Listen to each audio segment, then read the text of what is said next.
Hello, welcome to Lemon Stews, where we talk anything and everything entertainment. I'm, of course, Lemon himself, Zeke Lemon, and this is my review for Monday Night Raw, June 17th, 2024. But before we get into that, let's get the house cleaned all the way, shall we? I'm just leave a like, comment below, let me know your thoughts on this week's episode of Raw. And, of course, hit that subscribe button as it helps me grow into my YouTube career. I would greatly appreciate it. So, let me just spoil this episode, how this review is going to go. Everything could have been crap in this show. I mean, everything could have gone wrong. It could have been awful. Worst booking decisions ever could have happened.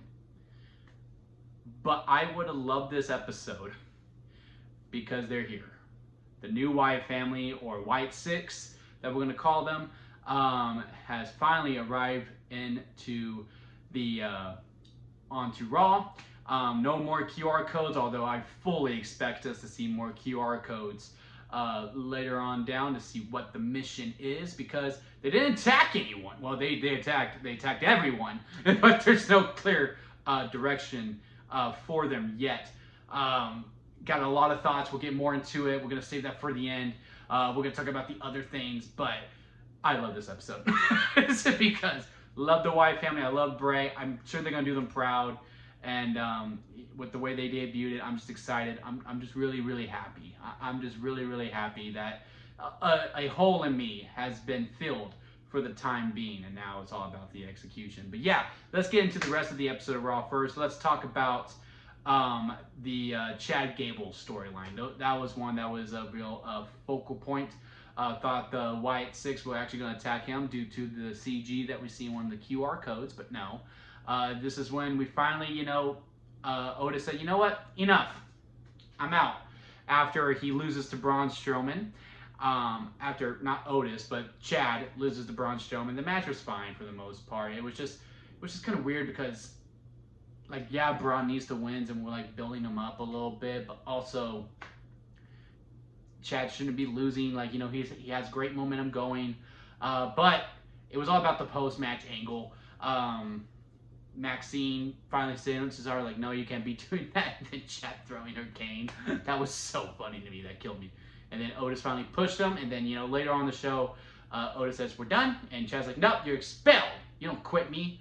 I quit you. So, no, y'all are expelled. And now I'm going to win Money in the Bank. And then we found out he's going to face Braun Strowman and Bronson Reed next week. And I got to say, I think Chad's going to find a way to win. Most likely by crook. I do think this is when the Creeds finally join him, and they help him beat Braun in Bronson to get the win and get him the Money in the Bank, because I do think he deserves to be in it. With how the main event went and how some of the storylines went, where I'm just like, I don't know what we're going to do with Money in the Bank. It does seem like it's likely Jey Uso is going to win the briefcase, which will be fine. It'll be fine. I'm not too thrilled about that. I thought there was a bunch of other story beat elements we could have done. Finn definitely not being in it really hurts me. I don't know why Finn couldn't be in another one. I don't know what other two Raw superstars are going to take his place, because in the mid-card section, you got Sheamus and Ludwig and Braun Breaker kind of all dealing with Sammy the IC title. Is a fatal four-way going to go on over there? Or what have you, And also Drew, I thought there was a story beat element with Drew being in Money in the Bank to be the biggest hypocrite of all time. But no, he quit. He quit on this week's episode. Now, I did see a lot of people online because, live tweeting during the show.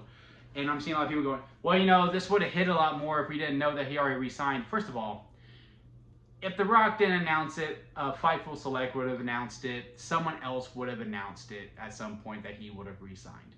Like, let's calm it down. Also, I think his contract was up before Clash of the Castle anyway, so chill, everyone. I don't think this was the original plan.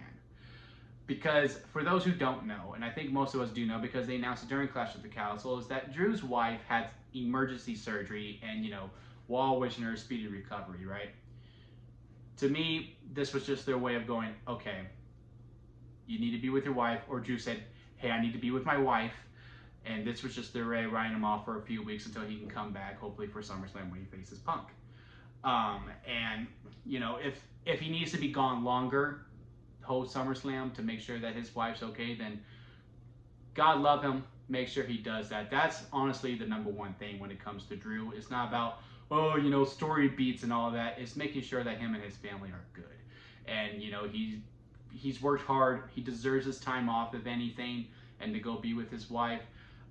Again, it was a good segment overall. I also like what they did with adding Triple H coming in and going like, Drew, what are you doing? And having the camera and Triple H even pushing the camera away to really make it seem like this wasn't supposed to happen. But, you know, the camera kept recording and they kept following Drew, so obviously this is part of the storyline. But yeah, Drew, take all the time off you need to make sure that your wife is all good, and then when she's healthy, get back over here and get back to hating Punk, because it is the best storyline going. No Punk on this week's episode. He already said on the press conference he'll be heading off to Chicago to make sure that he's healthy, and then he'll announce it on SmackDown itself when they are in Chicago. Yeah, so that is the main parts of the stuff that was not Money in the Bank, but let's get more into the IC picture, because I already alluded to it with, you know, Braun Breaker, Ludwig, and Sheamus. I mean, getting Braun Breaker versus Sheamus on free TV. Yeah, I was, speaking of Dwayne, I was feeling the mana very strong. I was really, really excited for the match, and the match delivered, definitely so. I was a little perplexed that it was by a DQ finish, but it made sense. But also, I was all for you know, what we got in the finale, where, you know, Ludwig was going to do the thing that he did to I believe Kofi, where he hurt his leg, and what he did to Giovanni, where, you know, they're out for a little bit, had his foot on steps, and he started running, the Braun Breaker ran, and then we went to the spider cam, and we saw Braun running and Ludwig, and then they collided.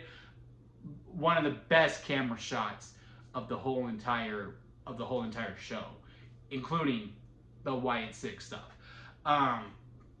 Absolutely love that segment. But again, you know, what do we do? Do we do a Fatal 4-Way at Money in the Bank? That would be a way that, you know, hey, you can hold off Sammy versus Braun Breaker until SummerSlam, because obviously that's the main thing that we're going to build to. They're really pushing that narrative.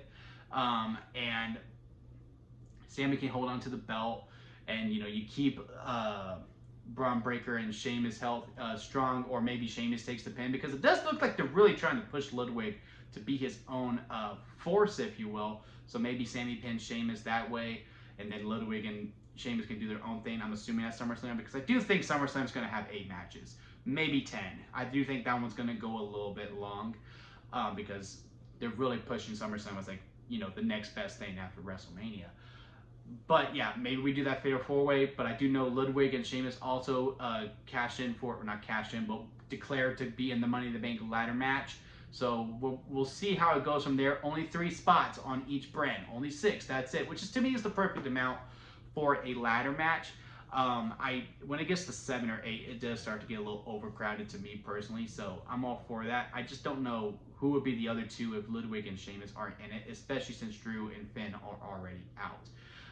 So be really interested in seeing that. I am kind of hoping for the Fatal 4-Way, because I do think that could be a match of the year candidate, and it would be also, you know, just something different, because we're already getting Damien versus Seth. We'll get into that a little bit. I'm assuming we're going to get Cody versus Solo. There's no way Sammy doesn't defend that Money in the Bank, because it's in Canada, and we have the 2 Money in the Bank ladder matches. It'll just be a nice variety, and I'm assuming we're also going to get Liv versus Zelina. We'll get into that before we get into Damien versus Seth, because it just kind of came out of nowhere. Like, I don't know where Zelina's beef is with Liv, because she kind of just randomly attacked her last week when, you know, she was, you know, on top of Dom. So hopefully we get a promo segment between them to, like, really understand the beef, because, you know, Liv comes out during Zelina's Money in the Bank qualifier where, you know, Io Sky won, which also that match, I really enjoyed the match between Io, Kiana James, and Zelina. I just didn't like the finish of it, because first of all, Zelina's stupid. Like, oh, Liv comes out, oh, I'm completely distracted. And also, why is Kiana already getting pinned? If anything, you could have done the distraction finish, and then Zelina could have got pinned, and everything would have been fine. But then you're like, well, how do you justify Zelina versus Liv at Money in the Bank? I don't know. I just don't want the new person to get pinned already. If Io was going to win, I don't know. The finish to me was just a little funky there. But anyway, it's just kind of coming from out of nowhere. So, you know, hopefully next week we get that promo segment, or hell, maybe they do some tweets to really develop it a little bit, because yeah, to me it just came out completely out of left field. So we'll wait to see on that one. And also with the women's tag division too, looks like we're just going back to obscurity. I mean, the champs, they had a segment at least, which is good. But the one tag team match that we had, I don't even think it went 3 minutes. Like, it was so short, and I was like, oh, that's pathetic. I even tweeted it too. I was like, all 3 tag divisions within WWE are just pathetic. They're just ridiculous. I mean, the World Tag Champs were even on it, but this show was pretty full. So something had to give, and, you know, you can give champions a week off for sure. It's just, I just want more from the tag division because they have proven the tag division can be really strong, and the tag division can also deliver some of the greatest matches. We just need to give tag teams more of a chance, and they really do feel like they are taking a big back burner post-Mania, or hell, even post-Mania 39, if we're really being honest here. Now, Damien versus Seth. Raw kicked off. No one saw this coming. Seth's surprise return. Hey, I'm back. I want the world title. I'm a qualifier for Money in the Bank. I was like, Seth, you've held the belt long enough. You could definitely just say, hey, I want a rematch. And then Damien came out. He said, you know what? I like the storyline that they're doing. The similarities between them, they're both in groups. They both won their first title at WrestleMania by cashing in Money in the Bank and having their first clash with the title. Well, I guess second clash with the world title, but now Damien is actually established instead of coming up, if you will, against Seth at Money in the Bank is kind of fitting. And also, I like the other added story element of Seth going, look, what kind of champion do you want to be? Do you want to be the very best that no one ever was? To catch them is your real true test? I'll stop. I'm sorry. I saw the opportunity. I had to take it. Pokemon, if you didn't know, which if you didn't know, I don't know how you don't know. But anyway, Seth going to Damien like, look, do you want to be the very best? Or do you want to be just, you know, a placeholder with Judgment Day? What do you want to do? So I can see Damien going, look, Judgment Day, I need y'all to stay away. I need to prove to myself and to him and to everyone else that I can truly do this on my own. Because at Backlash, they did get involved, even though he asked them not to. Clash at the Castle, they did stay gone, but Punk got involved and he was going to lose. So I do think this would be, it's a very interesting storyline because there's 2 different ways you can go about it. You can have Damien win. He finally really solidifies himself as a solo star. And then you have Gunther versus Damien. Cool. Or, now that Finn is no longer in Money in the Bank, and it does look like Finn is in cahoots with Liv. I am now, at first I thought Dom was in on it. I don't think he's in on it anymore. I think Finn is setting Dom up to get Rhea Ripley pissed. I think Finn is a spy who's breaking up the Judgment Day from the inside. I think he took Dom's vest. He had Liv Morgan's key because they made sure to make a point that he took it. As if a hotel key works all around, not just within that hotel. Took the vest and gave it to Liv at the hotel room where, you know, in kayfabe, those characters had some fun afterwards, if you will. So I do think Finn is all part of the conspiracy, if you will. He cost Damien the title. This causes the breakup. And then you set up Seth versus Gunther at SummerSlam. You have Drew versus Damien at SummerSlam, which at that point the story will be good enough that you don't need to tell, because like, I really do believe they're going to beef up SummerSlam. This is going to be like truly, you know, this one night thing that's either going to be really tiring or really, really great. And that probably intrigues me a little bit more, but I am really happy with Damien. He's starting to get more comfortable with it. But I will say, that second option that I say was Seth winning it because Finn cost Damien, especially as a full turnaround for everything that happened a year ago around the exact same time when Finn was going for Seth. I think it'll be very fitting. I don't know. We'll see. But I'll be fine either way with how every direction that they go within the world title. It's healthy again. I was hard on it, but ever since Clash at the Castle, and now that the players are starting to come back, the main event scene is very, very healthy on Monday Night Raw. I mean, Monday Night Raw overall is just oozing with storylines. SmackDown needs to get it together, for sure. Now, granted, SmackDown is much younger, but Raw is just kicking their ass when it comes to the storytelling. Like, this is a true television show. Like, for real. Then we head to the main event. Jay versus Finn versus Rey Mysterio. But Jay won. We already talked about it. Let's get to what we're really here for. The Wyatts show up. And I said this to my friend, and he's usually not a huge fan of the spooky stuff. But I messaged him. I was like, look, I don't know how you're going to feel about it, because even though it wasn't really spooky, it was still kind of spooky and eerie. I was like, I don't know how you're going to feel about it. But to me personally, I think this is the best debut for a faction since the Nexus.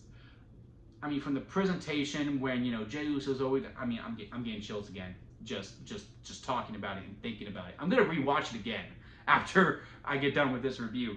Is that, you know, Jay's doing his little dance and then the lights go out and everyone knows what's going on. Everyone goes up and looks straight over there. You see the door, the smoke is coming up. Nikki Cross just has that crawl down to a T. She is Sister Abigail, and she points to the bag, and I'm like, oh my God, we're going backstage. They go back, you see Eric Rowan. They have a bunch of security guards going down. They go to Gorilla. The sparkles are going off in the ceiling. I'm assuming it's Dexter Lumis as Mercy Buzzard. He's on the top looking like Spider-Man. They go to the bag. I'm assuming it's Joe Gacy. That's like a pig Mac, so I'm guessing he's man, who was the pig? I don't remember the pig character within the Firefly Funhouse, but Joe Gacy's the pig. And then we cut through. We see Gunther out, Karrion Kross out, Chad Gable out. And then we finally see Uncle Howdy. He has the Bray Wyatt pose. Oh, and then they come. It was beautiful. And I'm not gonna lie, I did shed a tear when Bo or Uncle Howdy, whatever he's gonna call himself this time around, when he says we're here, and then it cuts out, and then the little scissor drills, you know, the if you will, is now Sister Abigail coming through. Oh, I loved it. I loved every second of it. Again, I'm going to watch it again. I got chills just thinking about it. It's just about what do we do afterwards, because I had the same feeling when Bray returned a couple years ago. I thought, like, this is one of the greatest returns of all time. And then they really prolonged until his first feud. Going 2 months until his very first feud, it was a little bit, you know, underwhelming, just to be honest with y'all. So I'm hoping, you know, sure, have a few weeks of promos. Luckily, Bray Wyatt, when he debuted, there was Survivor Series, but there really wasn't a pay-per-view for him to do. So he was really prolonging everything for quite a bit, because the debut of Bray Wyatt had to be on a PLE. And the next big PLE was, you know, the Royal Rumble. Luckily for the Wyatt Six, after Money in the Bank, because I don't expect them to be on the card, I'm sure they'll have a presence, if you will. They might have a segment, but they won't have a match. Their debut match will be at SummerSlam, which is literally right after Money in the Bank. So hopefully they just find the target and they target them fast. I don't know who it could be. There's a bunch of possibilities. That's why I'm sure we'll get QR codes, and that's where, you know, we'll get the hints on who their target is. And then, because, you know, Monday they're just going to talk about, hey, we're here, and we'll get the actual full entrance. But man, I'm just really happy. I am very satisfied. I am a very happy fan. I am looking forward to it. Man, okay, next Monday, get here already. I don't even care for SmackDown right now. I mean, obviously I care for SmackDown, but I am really, really, really looking forward to what the Wyatt Six are doing right now. I need to see if they have any merch. I'm not even kidding. I'm like, man, I'm ready for it. But yeah, those are my thoughts on Raw. I absolutely loved it. I'm still grinning. Again, it's mainly because of the Wyatts. Again, comment below, let me know your thoughts on it. And hit that subscribe button for more videos like this, and again with the movies and TV shows as well. And don't forget to squeeze the day. Make every day mean something, so squeeze it to your full potential. And until next time, guys, I'll see you here at Lemon Studios.